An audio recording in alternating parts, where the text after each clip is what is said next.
Okay, great. Thank you, Taylor, and welcome everyone. Thank you so much for joining us for what I think is going to be a really interesting conversation.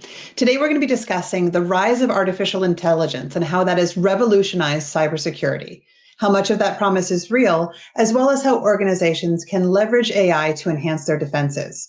And we could not have a better lineup joining us for this conversation to help us break down some of the realities, opportunities, and myths that surround AI and how to best navigate AI and the AI hype in cybersecurity. So I am going to stop sharing and introduce you to our speakers today. So joining me is Frank Dickson, Group Vice President of Security and Trust at IDC, and Chet Wisniewski, Director and Field CTO for Sophos. Gentlemen, if you don't mind, I thought it'd be nice for us to just take a few moments right here at the start for you to introduce yourselves to the audience. Tell us about yourself and your background. Frank, I'm going to ask you to start if that's okay. Sure. So my name is Frank Dickson. I lead the security and trust team here at IDC. Basically, my role is to lead a team of 19 or 20 cybersecurity analysts. I would call us market strategists, right? So how do people approach, how do they deal with, how they address this whole problem of cybersecurity? And we deal with three core audiences, right? So we communicate and work with folks like Sophos and other vendors in the industry. We talk and work with the investment community a lot because they're trying to translate all these messages into what it means. And then finally, we do an awful lot of work with end users in terms of how they approach cybersecurity, how they improve cybersecurity metrics, and how they deal with new and emerging technologies. So yeah, that's me. That's great. That's awesome. Thank you so much, Frank. Chet, give us a little bit of background about yourself. Sure. I'm a director of the field CTO team at Sophos, and I've been at Sophos about 21 and a half years and doing cybersecurity work for 25 plus years. And our team is sort of the interface between all the researchers at Sophos and then the outside world that needs to benefit and learn from all that research that we're doing, right? So we have access to our data scientists and our malware researchers and the people looking at web threats and firewalls and all this kind of stuff within Sophos. And then we interact with the outside world through, CISAT, Department of Homeland Security, through answering the press's questions about hacks and breaches and malware incidents and what the latest exploits are and how they're being impacting customers' environments and that type of thing. So really, we're kind of that interface between the research world at Sophos and everybody on the outside who can benefit from the research that we're doing. That's awesome. So you guys can all see why I thought these would be the perfect people for us to have this discussion with. So thank you guys for the background. Frank, I'm going to start off with you. Obviously, for those of us who have been in cybersecurity for a long time, over the past several years, if you attend any trade show or walk the floors of any of the conferences, every cybersecurity vendor is in some form or another talking about AI and touting their use of AI. And it's basically sending a very clear signal that we now see that AI is an integral part of cyber defense. And while end users are excited about it, there's definitely a sense that they could get lost in some of what might be considered hype or find it challenging to know how to best move forward to embrace this opportunity. If you can tell us a little bit more about some of that research you were mentioning at IDC and the kind of work that you're doing that's around this topic, maybe share some of that insight for us. Yeah, I think, there's a couple of core things that we do in terms of the research we do. We're always at the bleeding edge, right? And so, maybe 2-3 years ago, we were dealing with how do cybersecurity tool sets work with LLMs? How do we improve the researcher's experience? Last year, we're talking about, okay, great, we attach an LLM to our various tools, but how do we actually get value out of these things, right? We can dream about what they are. We can dream about what it can do, but like what they actually can do and what researchers actually find that they should do are two very, very different things. And then, of course, there's the bleeding edge. Like right now, we're doing a whole lot of research about agentic AI and what does it mean and how do you secure an LLM and what is the importance of safety features like accuracy vis-a-vis jailbreaking or prompt injection or all these bleeding edge kind of topics. I think though, as I look at what customers and end users actually come to me about, we're kind of like I would call myself the person of last response. Like we've asked the question internally. We've asked everyone internally. No one seems to be sure. It's like, all right, like, what do we do less? Like, let's ask Frank. Frank will know. So I'm kind of like, I'm at the bottom of the hill. When everything rolls down, it hits me. So much of the questions that I get, I think fall into a couple of core key buckets. First of all, there were the questions that were, hey, my company's already implemented an LLM-based application. Oh my God, how do I secure that? And typically, if we think about AI, it's not new. Like, it's not new. We've been doing it for quite some time. So we look at securing an LLM as part of an application. We've been doing that for quite some time. Analytics is nothing new. So oftentimes I'll go, well, here's how I would do it. And I can't tell you, I was at a conference one time, I had 5 straight meetings for different CISOs. That was their question. Hey, we've implemented this application. It's got this LLM connect. How do I secure it? And I give them my 5 things they should touch on, the 5 new control points of digital transformation. They go, great. That's what I did. Good. And they leave. And they felt happy about that. And I'm like, I didn't tell you anything. But I just confirmed. I get the second big category of questions that I get as it relates to not my applications that I'm implementing an LLM on, but third-party applications, right? All these SaaS-based apps that have got, various LLMs or analytics to them. How do we secure that? What does that mean? We've all heard kind of the horror stories, like we've taken our proprietary data, thrown in a third-party LLM, and all of a sudden it popped up somewhere, right? So that's probably the second category. And then the third category are these let's call it LLM-specific type threats, the prompt injections, the safety features, the accuracy features, things that are unique to generative AI. And so those are going to be the big 3 categories, what customers come to me for. Okay, that's interesting. We'll hit some of those as we get into the content today, because we are going to talk about the applications as well as some of the risks, and leave the audience with some of that pragmatic advice on how to step into this space a little bit more securely. Just curious, as you think about those 3 big bucket areas and the types of conversations you're having, have you seen these significantly change over the last several years, or how have these conversations evolved over time? Oh my God! Yeah, they've completely changed, and I think every year it's a new bucket of questions, right? The first questions, when LLMs first came out, is boy, we all went into ChatGPT real quick, and boy, we got a rap song on instantly, and we're like, oh great, I could write a rap song. What does that mean, right? And so I think a lot of the first level of questions was, what do we think this is going to be? The second level of questions is, this is coming. What will it be? I think last year's questions were more, okay, it's here. It's not moving as fast as we thought. What do we do?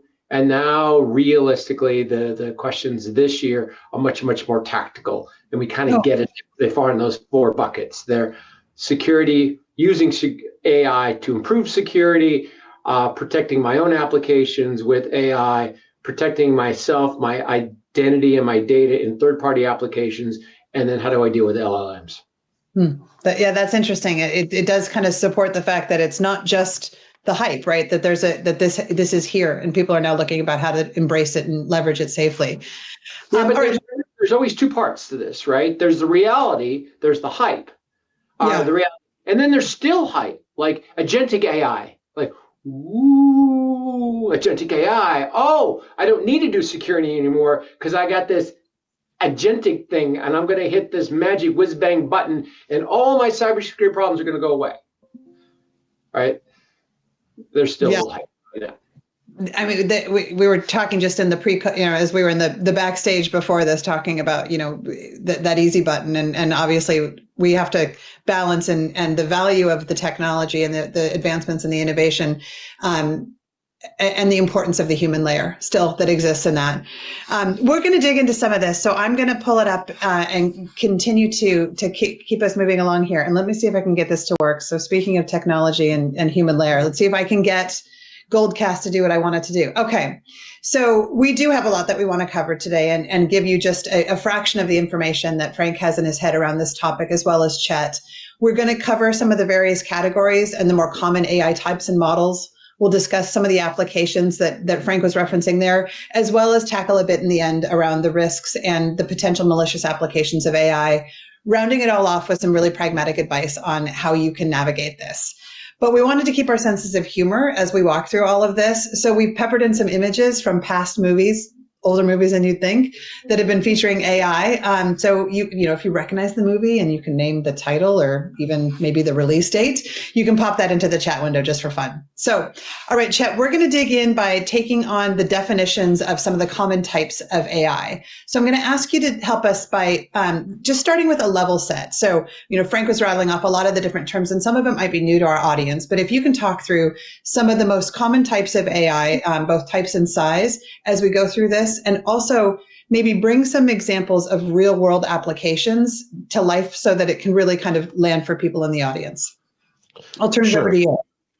Sounds good. Yeah. And I think it's important that we have a bit of a level set because back to the title having the word hype in it, I mean, there is a bit of hype out there, but there's also a bit of confusion because this isn't a new thing. You know, we've all been at some form of things being called AI for quite some time now. You know, here at Sophos, we're coming up on 10 years since we did an acquisition of a company called Invincia, and that kind of kicked off our initial adoption of deep learning AI, which is something now that we're finding, you know, throughout our products and a lot of our competitors' products as well. And we've been referring to that AI for like 10 years, but suddenly AI is also the hot new thing. And so, you know, I think it's helpful to clarify this when we're talking about deep learning AI and neural network models, this kind of stuff. You're probably experiencing this in your endpoint security software, especially on mobile phones. Certainly, that's one application where you can build a very specific model to look for malware. And by training it with a very well-defined training set. And that's one of the differences here, right? When we're talking about deep learning AI, we're usually taking something that's well labeled. We have a group of known things that are malware, and we have a group of known things that are not malware. And we can teach the algorithm very specifically to understand the differences between those two. And then when new novel malware comes along, it can usually accurately identify that without having a specific identity like you'd have to download for your antivirus in the 1990s, right? It just goes, oh, I know that this looks a lot more like other malware I've seen, not like these good files I've seen. Therefore, I'm going to classify this as malware. And that's pretty ubiquitous these days in endpoint security products. The accuracy is very, very high. And it's really useful for detecting malicious Windows executables, malicious Android files, malicious documents, PDFs, Word docs, this type of stuff. And that's something you've been benefiting from for years and years and years already. And we're continuing to invest in that because it's incredibly reliable technology. It's very efficient technology, especially I mentioned mobile phones, like very low battery usage, very low memory footprint, things that fit mobile devices well so you don't have negative outcomes. But I think more and more often now, we're starting to talk about generative AI, and as Frank was referring to, LLMs, right? Large language models. There is a mild distinct difference in that generative AI is a more all-encompassing terms and LLMs are a specific kind of generative AI. But I think most of us have experienced these LLMs through ChatGPT, of course, but also through these image generators, and to the point of having it generate a rap song, you could also have it sing you the rap if you wanted it to. We've all played with these, and this is, of course, a much different kind of artificial intelligence. It's usually not trained on well-defined pieces of data. And in fact, if you look at things like ChatGPT, there's been lawsuits over the fact that they're just like hoovering up everything across the internet to train these models. And as we know from using the internet ourselves, not everything on the internet's true. So there's a lot of stuff getting shoveled into these giant models, and kind of the the idea here is that with enough of this information, it can start to sort of mimic intelligence. It's a predictive model of what's likely to come next, kind of thing.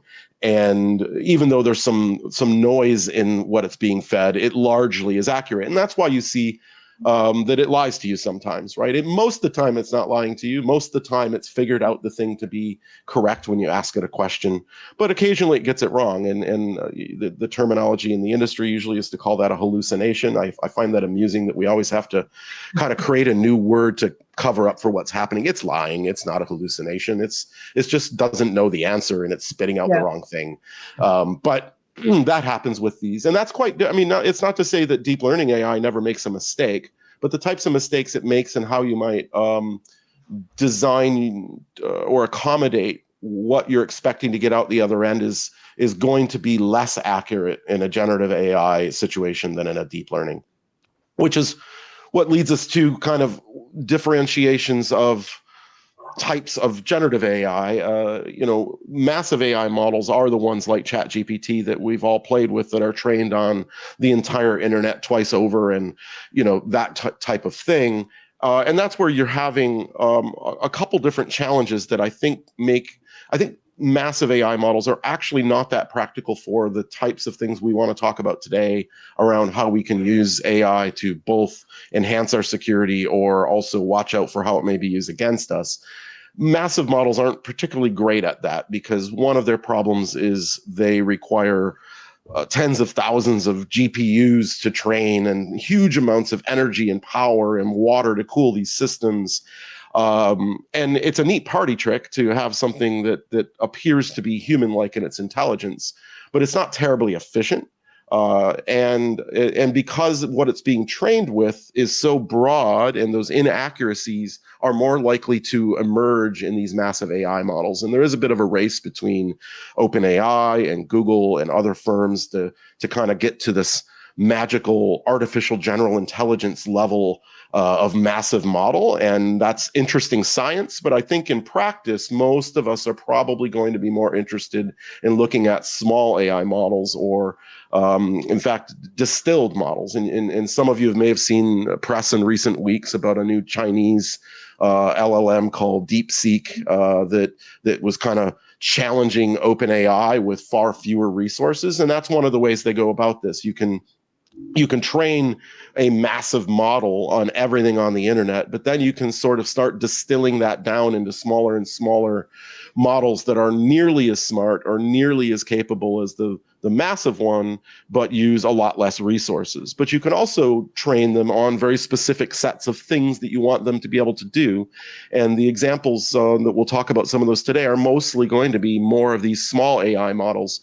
I want something that's not going to use lots of energy, but I want it to do one thing very specifically. And I want it to be very accurate, similar to my deep learning AI. And so by training it on a smaller but very well-defined data set of things that are known good or known bad, or a known particular set of problems, I want you to translate this language to that language. And while we may be used to asking ChatGPT to translate English to French, I need to translate English to a SQL query. And it's something I can teach a machine to do quite well. I can build a very small, very efficient model that knows the computer language, SQL, Python, whatever I need it to know, but I can also teach it enough of the English language that I can talk to it naturally and get it to do something useful for me. And I think that's probably the sweet spot of where we're going to see most of the conversation lead us today, is toward those kinds of models that don't require a nuclear power plant to run, but do something incredibly useful to help humans and machines work better together.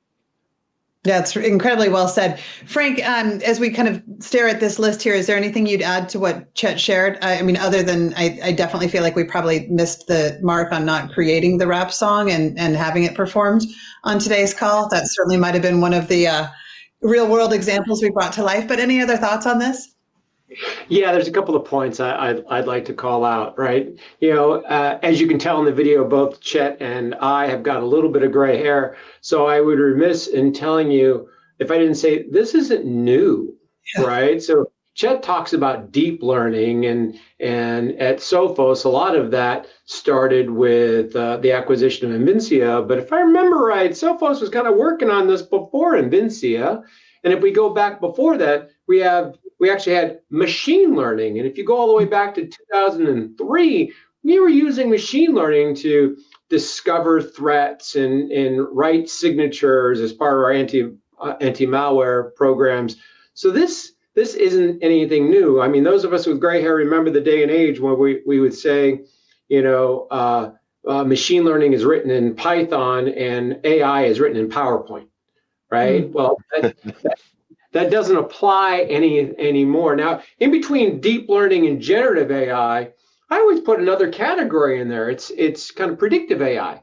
It's how do we start using risk models to be able to look at something and go, well, we're kind of certain this is a threat. We're really certain this is, you know what? We're almost positive that's a threat.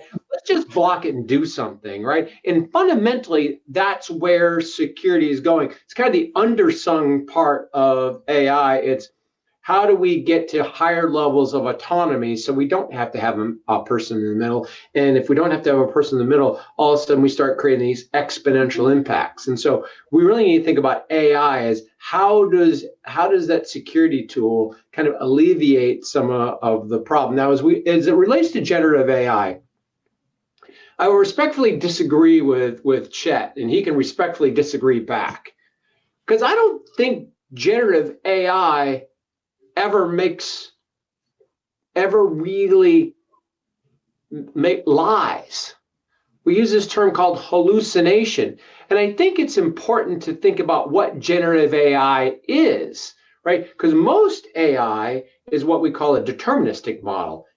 This, then that, then that, right? When you talk to a data scientist, generative AI is a predictive model, right? What it does is use a bunch of weights and come up with a percentage in terms of this is what we think it is. It's not like it makes up some things. It makes up everything. Everything is a complete makeup based on percentages. It just seems to get it right more often than not. And I think that's really, really important when you're thinking about generative AI, is you always have to note that the outcome of generative AI is probabilistic, and there's always a chance it's going to get it wrong. So we're always going to have feedback loops to validate the answers coming out of generative AI. It's baked into what it does. Like the last point that I would make, and I love this comparison that Chet's driven here between massive AI models and small AI models. And the answer is, when you look at this, is it massive AI models or is it small AI models? And the reality is, yes, it's both. Almost every application now is this cocktail of various AI models. And so a typical application may have 5, 6, 7, 8. If you look in the Sophos platform, I bet you dollars to donuts, if Chet counted all the various AI models in a Sophos EDR application, I bet you there's at least 10, maybe 20, right? So it's important to note that both of these exist concurrently in almost every application. Chet, you can disagree back. No. That's a great summary. I mean, I still think of it as lying when I get something confidently telling me the wrong answer. But your description is far more accurate scientifically than mine. I've just fallen back on what my mom taught me. But it is interesting because we're still personifying in both of the languages, right? Whether it's hallucinating or lying, there's an implied intention as opposed to it just maybe having a degree of error, right? That that it can just be wrong. That was the perfect tee up for the next topic we were going to hit, which is just some of the specific level applications of AI in cybersecurity. And of course, we've got yet another image to share with everybody. And I am wondering whether or not we should be offering some sort of bonus points if you can actually name the inflatable autopilot that is pictured here. But we'll crack on and get into some of the application information. So I'm going to run through these relatively quickly because I think it's going to be far more interesting to have the dialogue like Frank and Chet have already given us here that talks a little bit more about how these applications are in true life really lining up to the desired benefits for the end users. So first up, we're going to hit AI assistance. And similar to the use of Gen AI, this is definitely one of the applications that most people kind of in the broader world are more familiar with. AI assistance is often what comes up or the first that comes to people's mind. And you see this being utilized to help enable less experienced individuals to investigate incidents faster with guided workflows, empowering seasoned analysts to optimize their own work as Frank was kind of alluding to there, so that you've got a level of efficiency with easy access to critical information that might have been more time consuming to put their hands on previously, as well as continually updating the latest threat intelligence and investigation techniques. So having easy access to that bleeding edge research that might make their work that much more effective. Moving from there, we talk about threat prevention. Okay, so how do I use AI to stop more threats in the first place? How can this be used as a preventative tool? This is where you see applications like identifying impersonation attempts that are being used to trick users in a phishing email scam for business email compromise, for example. Stopping known and never before seen attacks, as Chet was referencing there, including the kinds of threats that you might see in common Microsoft applications. Detecting malicious URLs, phishing websites, and identifying other web-based threats. I'm going to move on really quickly, but you guys can also interrupt me if something comes to mind as we're chatting through this. The last that we're hitting here is the security operations application. How is AI being used to augment what the human analyst or what the human being is able to do? You see this referencing elements like AI-generated threat scores for detections that help those analysts prioritize where to spend their time and effort to go after the highest impact threats first.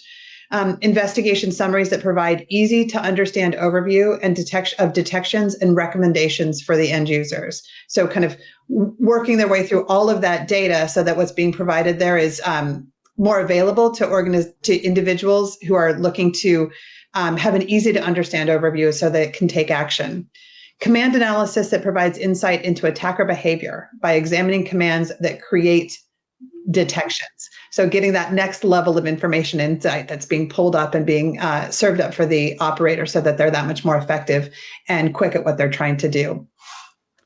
That was a bit of a whistle-stop tour, but Frank, when you take a look at, whether it's the AI assistance, it's threat prevention and security operations, what do you think are some of the most common things that vendors are promoting and pushing versus what people are actually using in the real world and getting benefit from?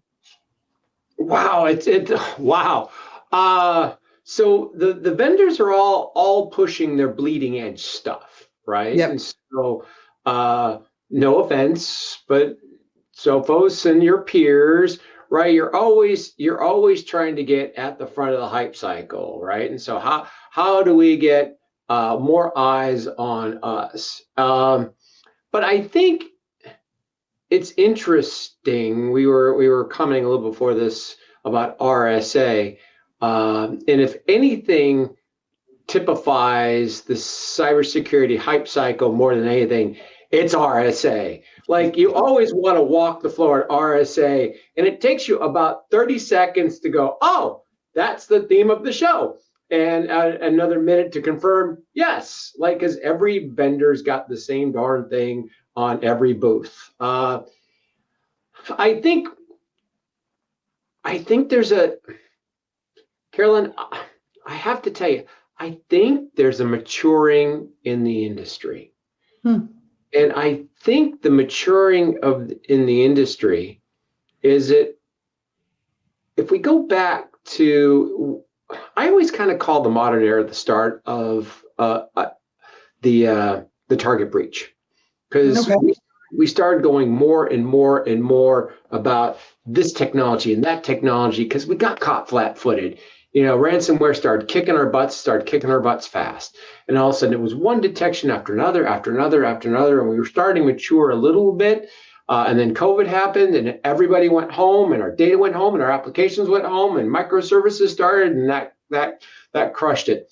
But I really think now end users are starting to get more and more about outcomes.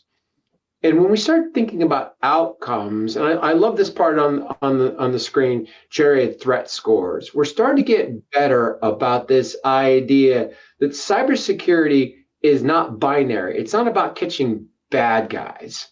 It's about how do we fundamentally reduce our risk posture. And as we're getting smarter about implementing new tools, it's all about how does that tool decrease our risk score? How do we buy down our risk? Yeah. And as we think about buying down our risk, a lot of times the ROI of these tools is now measured in terms of what is the impact on people? How can I either have junior level analysts doing more? How do I take my rock star analysts and have them do more? And a lot of times, some of these things aren't about the advanced. It's about the easy. Like as we talk about Gen AI tools, a lot of times what they're simply looking to do is how do I have these be my universal translator? I think Chet was talking about this, right? Like I might be good at a query, but I might be a little uncomfortable because I only do it once every 2 weeks. Like I can get myself 80% there. Well, the LLM gets me all the rest there. And so now I'm confident. Now I'm excited. Now I can attack some of these things. I think the other side of this that gets less hype, but I think more important, is what about all the threats and mitigations that happen without me even seeing it? Yeah, stopping right? more. Stopping more. The best alert is the alert I never see. Right? And that alert that I never see sometimes might just fire because the AI is able to generate a threat score when it comes to it's such a thing. And it's not hard. Like it's not about, in my opinion, Chet will probably disagree with me. It's not about the intellectually complicated. It's about the simple, but putting them together, right? If all of a sudden I notice that my endpoint is reaching out to a malicious IP in China, might be malicious, might not. If that started from a PowerShell script, that might be malicious, that might not. If that PowerShell script was launched from a Word document, that Word document came from an email from someone external, and that external is kind of a questionable email address. Like, I'm not the brightest bulb in the box, but I can go, hey, I think that's bad. Yeah. Not complicated analysis, but those systems to piece those breadcrumbs together, that's hard work. And I think that's where we're starting to differentiate.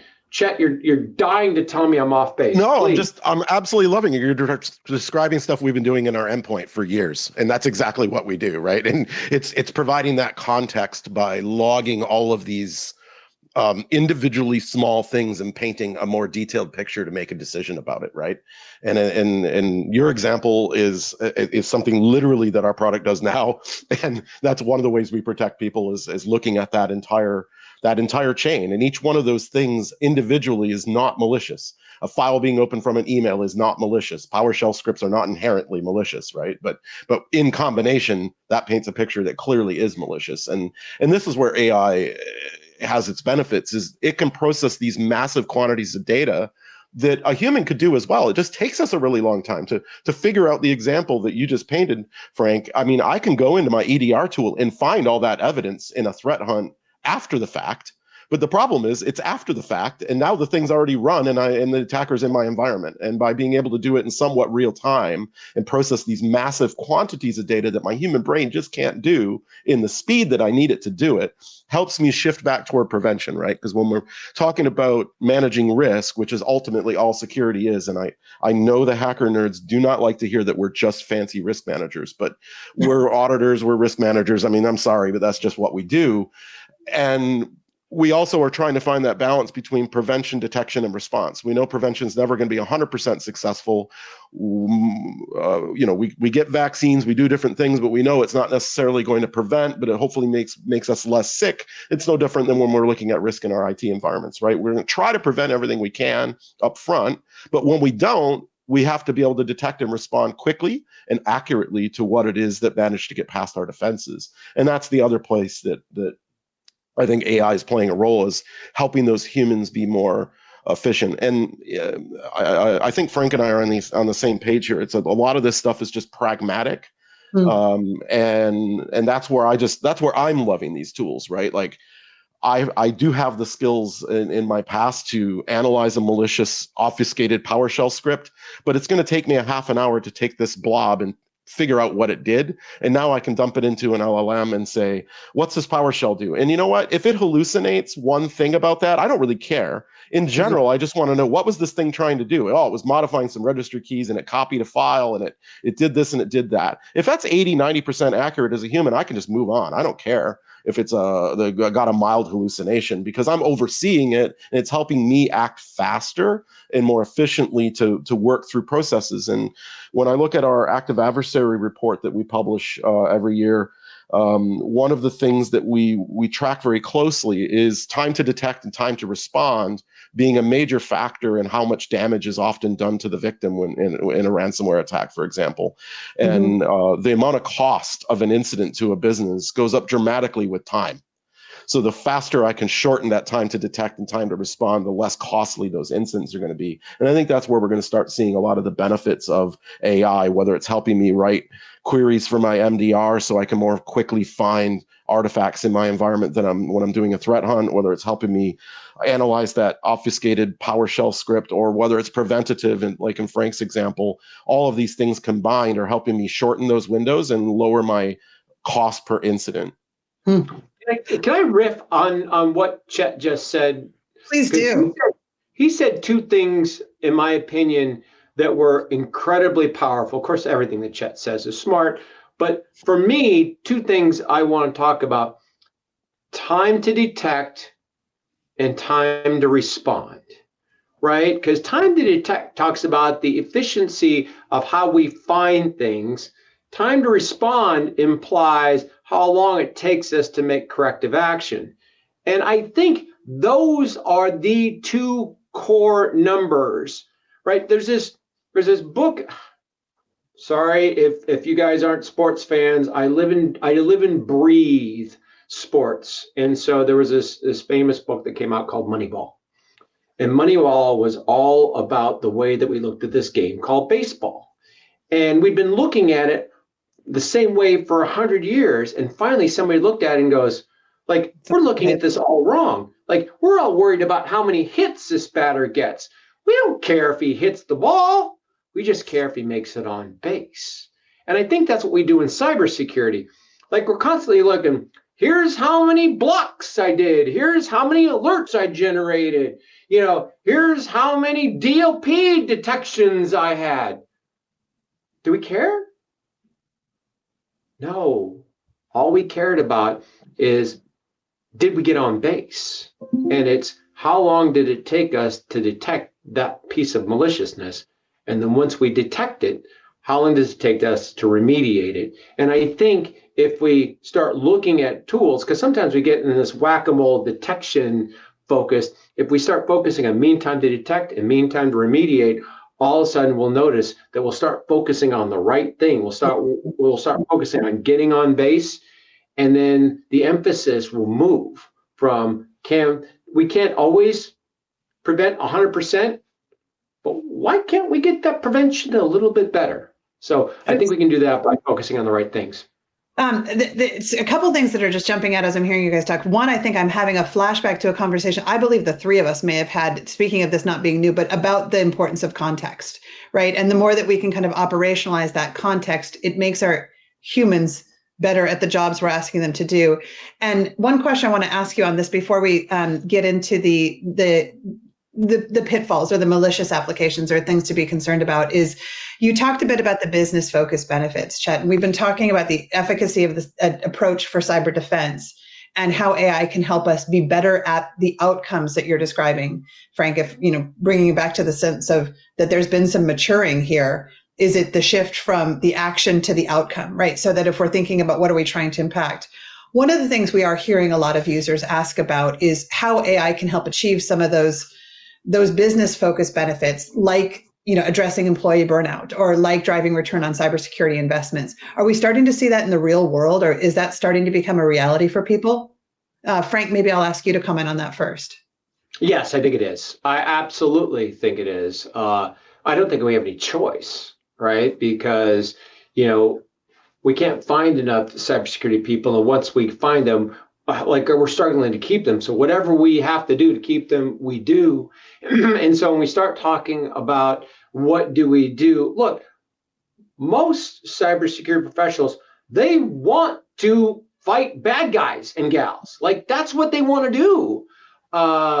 They don't want to spend all day patching CVEs. So why Yeah. can't we automate some of that? They don't want to do manual digging through a threat research. Why don't we correlate it together?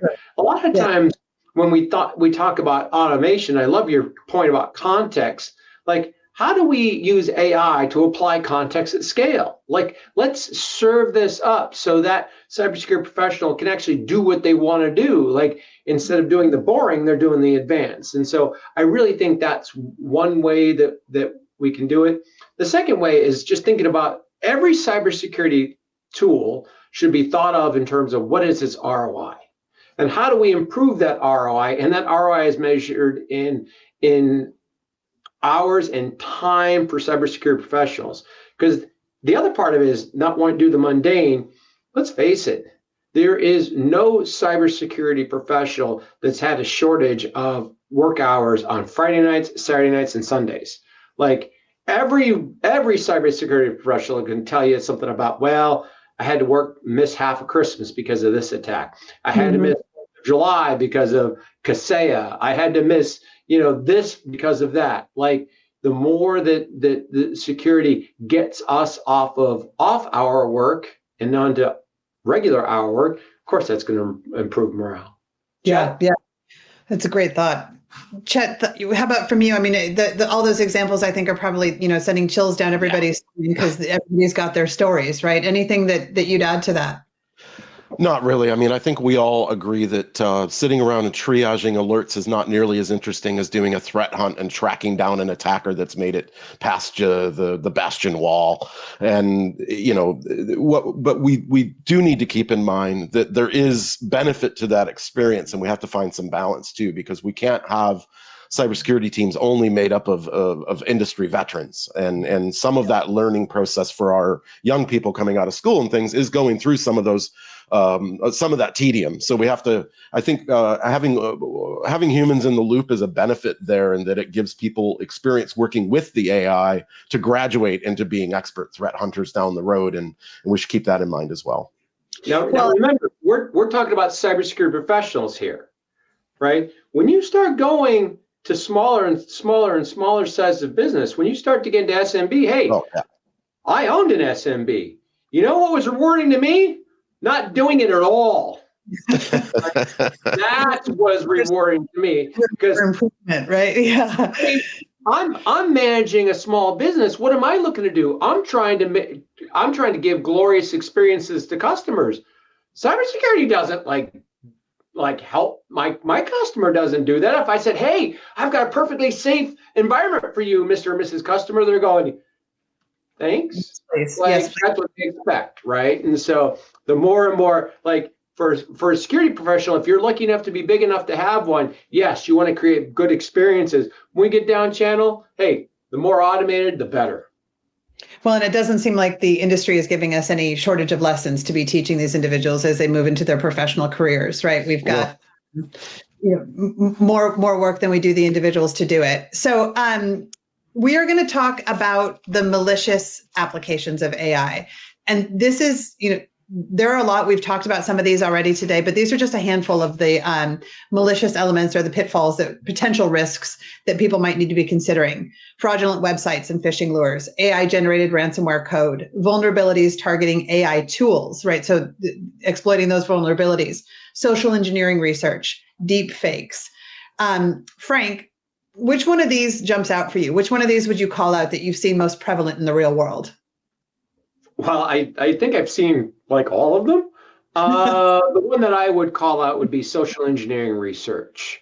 As we've moved to AI, I always say that cyber miscreants are like water. They go to the place of least resistance, right? Mm-hmm. And so, building very complex applications of malware, yes, they can do that. But social engineering, basic phishing fueled by, AI, that's really where everything's going right now, is just how do we leverage AI as an attacker, right?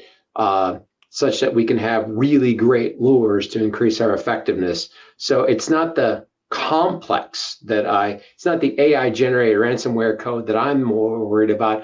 I'm worried about the simple, the easy, the clever Because if I'm thinking about the way I would typify the cyber threat landscape right now, I would use the word clever. Which is problematic because that what used to be one of the ways that we trained our users to be part of the solution, right? Was to look for the lack of clever, or the, the grammar issues, or the things where you're like, just slow down and read it. And as it gets more clever, those answers are a little bit less effective, I suppose. Yeah, absolutely. Yeah, the tools have to do the job. We can't rely on the users anymore, unfortunately. And like that social engineering, what AI allows it to do isn't necessarily to be more clever, but it's to be clever at scale. Like before, you had to handcraft stuff, and a human had to do it. And if English wasn't your native language and you were targeting English users, you had to put some effort into getting it right. And that was slow. And it meant you could only target a smaller number of victims per cycle of time, because it was manual work that the criminal had to do if they were going to bother to step up their game and try to do it well. And now they can unleash, not just perfect grammar and spelling, but iterative variations of a scam at scale from a single human without any extra effort. And most of us have probably experienced family or loved ones that have maybe fallen for a romance scam or a crypto scam. A lot of these start on WhatsApp or over a text message or these types of things. That used to be done in literal sweatshops in Southeast Asia of humans sitting there sending those text messages. And now an LLM can generate millions of them per minute and send them out with no humans behind it at all. And so the scam isn't more sophisticated than it was. It's the same age-old scam that's been going on. I mean, romance scams go back thousands of years. This is not new.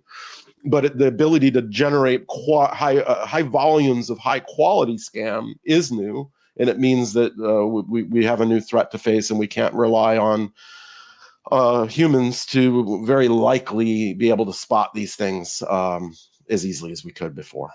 Yeah, we've seen these moments in cybersecurity, right, where the proliferation and the access of the tools to the broader sort of cyber criminal base just raises the risk for the other side of the coin. When you stare at some of these, what are some of the potential risks that you think, well, they might be a bit immature today, we should start to be thinking about how to be prepared in the future, in the near future? Chet, what are your thoughts on that?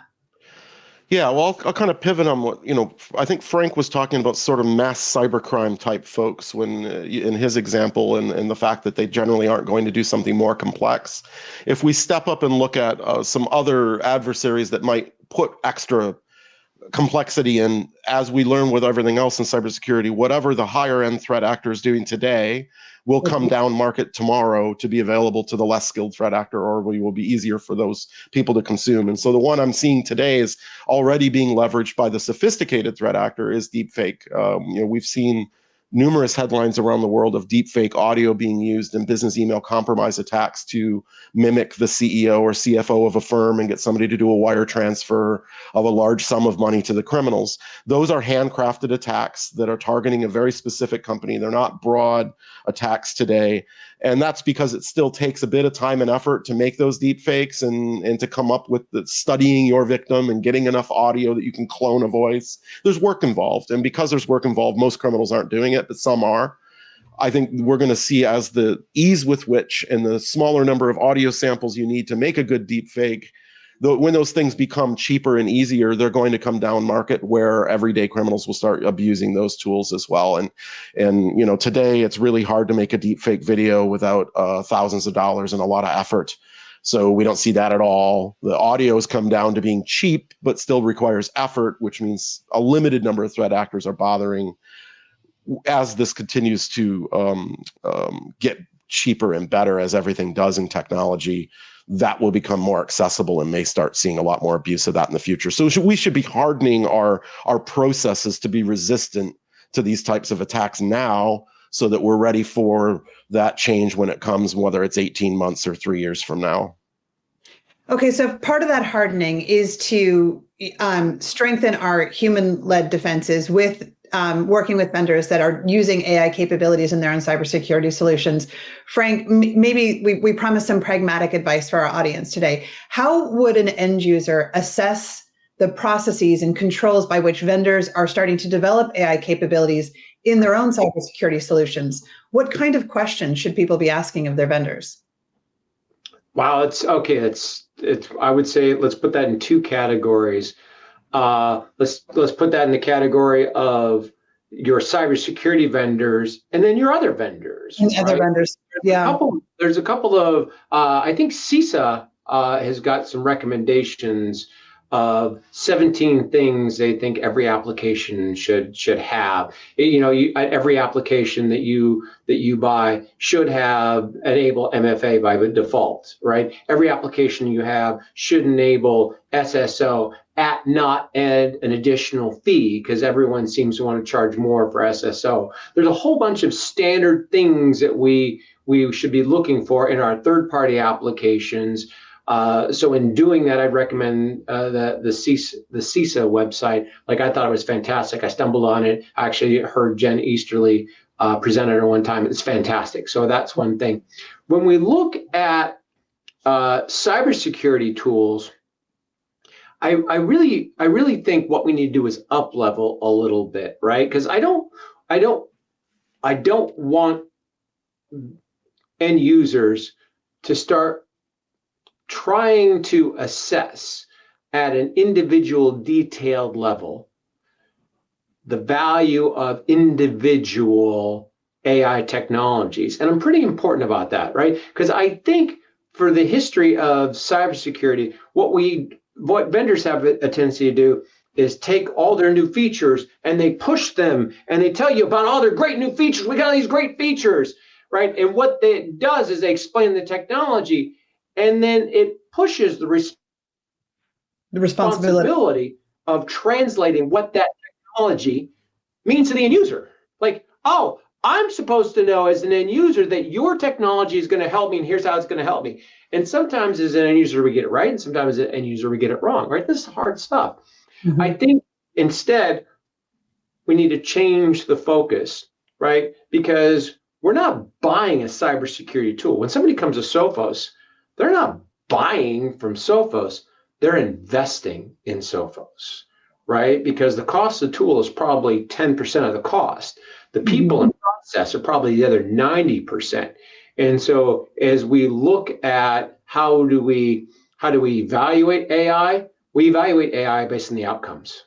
We refuse to start getting at a detailed arms race thing. It's like, how are you, Sophos, going to help me with mean time to detection, to use Chet words? How are you going to help me with mean time to remediation, right? Those are the two key things. And we looked at that over time, right? Because if you buy the best tool today and it doesn't have the proper roadmap, 2 years from now, you got to switch, you failed. Like, you lost your investment. Yeah. So it's really based on outcomes. I think technology is important, but you can look at a company and go, okay, here's a pattern of technology and how they've been able to deliver it. You can look at, hey, here's things that we do, but more importantly, what you want to hear about is how are they taking these AI tools and translating to outcomes. And I honestly, Carolyn, I believe this to my soul. The best AI in cybersecurity is the AI I never notice. Those are wonderful words, and probably the perfect place we are just getting to the top of our time here. On this last point, I will just let the audience know, Sophos as a vendor has an upcoming webinar, kind of part 2 of the conversation we're having with Frank and Chet today, where we've invited our Chief Development Officer, John Peterson. He's going to come on and talk a little bit more specifically about all the different points of where we're leveraging AI to deliver superior cybersecurity outcomes. So Frank, using that exact word, right, is how is this going to change the game for the end user? And ideally, it's the ones you never see, or the ones you never feel, or the ones you don't know about, as you've said, that it's just reducing that attack surface or reducing that risk at the front end. We're going to post the link to that webcast here in the chat. It's scrolling across the bottom of the screen here. So if you haven't registered for that, we do hope you guys can join us. This has been a fantastic conversation, and I think we could keep going for quite a bit more, but I really just want to thank both of you and maybe give you a chance, Frank, to leave us with any of your parting words before we say goodbye to the audience. God, the only parting words I can say is, hey, don't let your vendors force you to figure out how AI benefits you.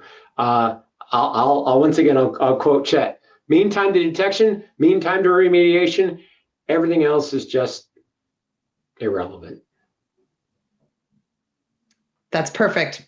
Thank you, Chet. Thank you, Frank. Really appreciate both your time and your insight today. And to everyone in our audience, we're really grateful for you spending some time with us. Have a great afternoon.